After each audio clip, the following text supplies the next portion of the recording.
Bien-aimés frères et sœurs, Shalom, bienvenue encore une fois dans Hymne spirituel matinal. Alléluia, Alléluia.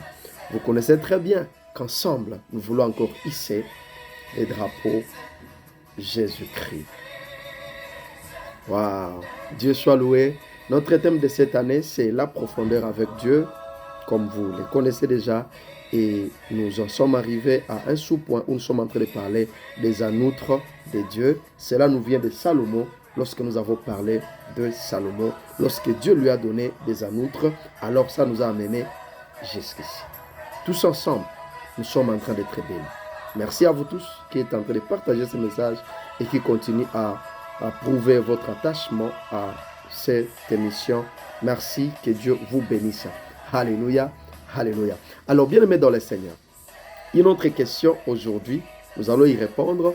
Je ne dirais pas que nous ne sommes pas en train d'avancer, parce que ces questions sont en train de nous faire avancer aussi d'une manière ou d'une autre. Gloire à notre Dieu. Waouh. Alléluia, alléluia. Et donc, nous qui vivons loin l'un de l'autre, signifie-t-il que nous sommes dans les péchés, pasteur?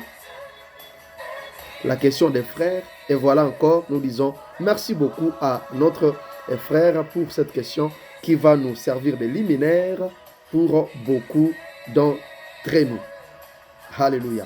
Être dans les péchés, tout simplement parce que vous êtes loin l'un de l'autre, pas nécessairement, je dirais. Alléluia. Je dirais pas nécessairement. Pas nécessairement.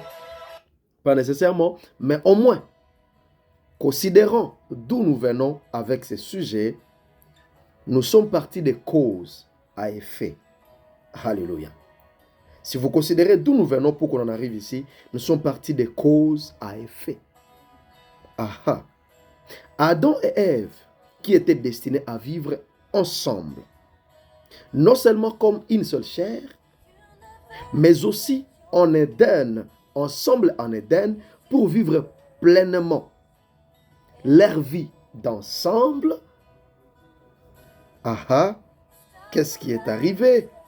Les deux se sont retrouvés errants après le péché. Vous avez compris ce que nous avons dit la fois passée. Et cette chute alors, cette chute d'Adam devint automatiquement la nôtre par les sons. Ah oui. Donc, mon frère, comprends bien ces choses.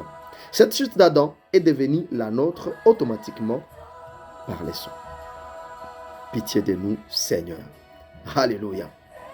Et c'est donc dans ce cadre que nous avons parlé du péché comme cause première de ces séparations que nous sommes en train de vivre. Le péché a inauguré cette toute première séparation. Non seulement séparation de l'endroit idéal, mais aussi les deux, en attendant leur dire. Alléluia, alléluia. Le péché a chamboulé toutes choses. Gloire à notre Dieu. Et d'ailleurs, pour confirmer ceci, la Bible parle du premier et du second Adam. Le premier homme, Adam, devint une âme vivante. Le dernier Adam est devenu un esprit vivifiant. En Corinthiens chapitre 15, le verset 45. Alléluia. J'aimerais bien que quelqu'un lise ces choses et qu'il arrive à comprendre. C'est pourquoi, bien-aimés, hier, nous avons dit heureusement que Christ est venu. Vous comprenez que de lui, il est dit un esprit vivifiant. Heureusement que Christ est venu. C'est ce que nous avons dit hier, vers la fin de l'émission d'hier, bien-aimés dans le Seigneur. Gloire à toi, Seigneur, que tu sois venu vers nous. Il mérite nos louanges et je peux légèrement l'acclamer dans cette émission. Merci, Seigneur, que tu sois venu vers nous. Alléluia. Nous disons que Christ a tout refait. Ce que le péché a chamboulé, Christ a tout refait pourvu qu'on l'accepte et lui donne une ultime place. Ah oui. Pourvu qu'on l'accepte et qu'on lui donne une ultime place. Encore une fois, la question vous est posée.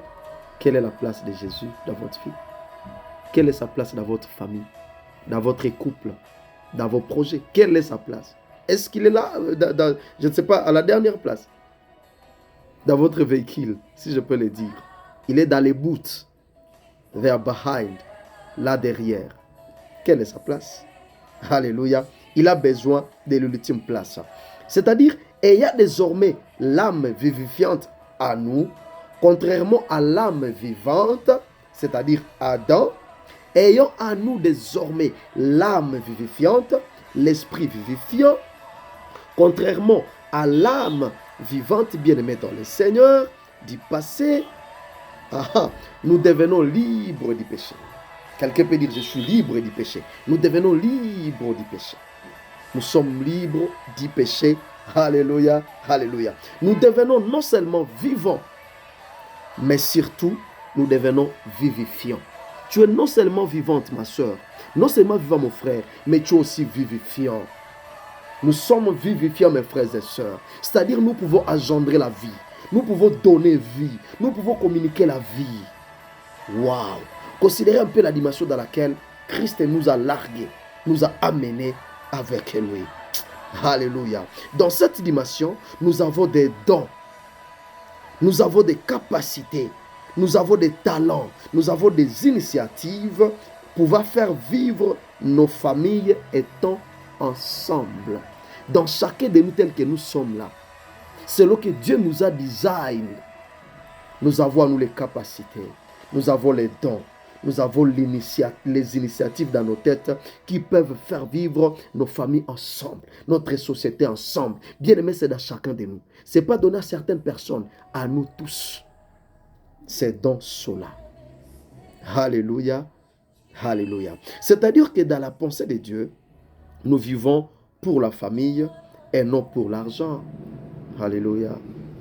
De la même manière qu'il ne veut pas qu'on se sépare d'avec lui, il veut que nous restions avec lui ensemble dans la présence. C'est ainsi qu'il veut que nous restions ensemble comme famille. C'est-à-dire mari et femme, enfants. Dieu veut que nous restions ensemble. C'est ça dans les plans de Dieu. Alléluia. Alléluia. Nous n'y vont pas pour l'argent, mais pour la famille. L'argent ne fait qu'accompagner la famille qui doit en avance avoir existé. Alléluia. La famille doit avoir existé pour que l'argent vienne accompagner. Waouh! Qui a dit Amen, mes frères et sœurs? Alléluia. C'est-à-dire ceci, bien-aimé dans le Seigneur. Et d'ailleurs, il y a dans certaines sociétés, s'il faut miter le mari ou la femme, elles vous mitent ensemble en famille. Ah oui, s'il faut miter votre papa. C'est ainsi que vous verrez dans nos sociétés, il y a des enfants qui ont parcouru de province en province, qui ont parcouru de pays à pays. Mais vous, on dit, vous êtes expatrié, vous allez faire 10 ans expatrié, vous ne causez qu'au téléphone. Et lorsque vous ne venez que c'est pour juste venir faire enfant, then you go back. Alléluia. Vous gagnez beaucoup d'argent, mais la famille elle est en train de se perdre. Alléluia. Ça serait vivre pour l'argent et non pour la famille, bien-aimés frères et sœurs. Alléluia. C'est ainsi que je connais un monsieur qui finalement a quitté son poste. Un poste qui pourtant lui procurait beaucoup d'argent. Alléluia. Il a quitté ce poste. Il était expatrié. Il vivait loin tout ça de sa famille. Il pouvait revenir chaque 3 ans après. Et lorsqu'il venait, c'était pour venir peut-être enceinter son épouse et puis repartir. Et il va se rendre compte que les enfants sont déjà 5 et voilà la vie qu'il vit. Et quand il va revenir, l'enfant a déjà grandi. Et à un moment, il va se mettre, il va dire, mais qu'est-ce que je suis en train de faire? Je suis en train de bâtir une famille ou comment? Alléluia. Toujours absent de sa famille. Et qu'est-ce qui lui est arrivé? Il s'est décidé, quand il a compris, il a dit non. Je ne travaille pas pour l'argent, mais pour ma famille. Je suis en train de perdre ma famille. Il s'est décidé de démissionner. Il a renoncé à cette somme colossale et il est revenu. Il a parlé à sa femme, il a dit non. J'ai une tête qui réfléchit. J'ai des capacités en moi. Ensemble, nous pouvons bâtir cette famille. Je vais utiliser les talents que j'ai et nous allons travailler ensemble. Et aujourd'hui, c'est une famille heureuse. Alléluia, alléluia. Je n'ai pas dit à quelqu'un de quitter son poste. Je suis en train de parler de cela comme effet qui s'est passé. Alléluia, alléluia. Lui, il était convaincu, il s'est concentré sur son talent. Il a fait recours à son talent, il a fait recours à l'initiative personnelle que Dieu a déposée à lui. Et ces initiatives personnelles sont dans chacun de nous. Dieu ne nous a pas vraiment d'avance. Dieu ne nous a pas designé pour qu'on aille vraiment travailler pour les gens, que chacun de nous aille travailler, ce n'est pas pour les gens. Non, d'abord, ce n'était pas l'idée de Dieu. Nous avons des talents à nous. Chacun de nous peut être un leader dans un domaine quelconque. Alléluia. Oui, le service est là. Nous pouvons nous servir les uns les autres. C'est dans les cadres secondaires. Mais en premier plan, chacun de nous a des talents qui peuvent faire vivre sa vie dans l'ensemble en famille. Et lorsque vous avez ces talents, c'est pour que votre famille en bénéficie dans l'ensemble. Réussissez ensemble. Vivez ensemble. Bâtissez ensemble. C'est ça la pensée de Dieu. Alléluia. Et donc, bien-aimés dans le Seigneur, ceux-là qui vont suivre cette émission et qui vont se dire, mais nous qui vivons encore loin à cause des circonstances de la vie, ce n'est pas un problème. Ce n'est pas un problème. Nous avons dit dans l'émission de l'autre jour que vous pouvez être séparés et physiquement à cause des aléas de la vie, mais ne permettez pas que la séparation émotionnelle intervienne. Ah oui. Mais dans l'entretemps, vous pouvez être en train de prier pour que le Seigneur vous remette ensemble.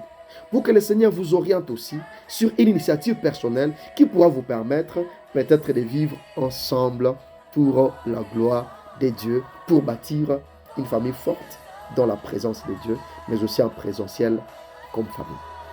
Voilà. Cette question, nous y avons répondu et nous croyons que prochainement, nous allons évoluer ensemble, bien-aimés dans le Seigneur. Pour le moment, nous ne pouvons que vous dire ciao et bye bye. Soyez bénis dans le nom de Jésus-Christ.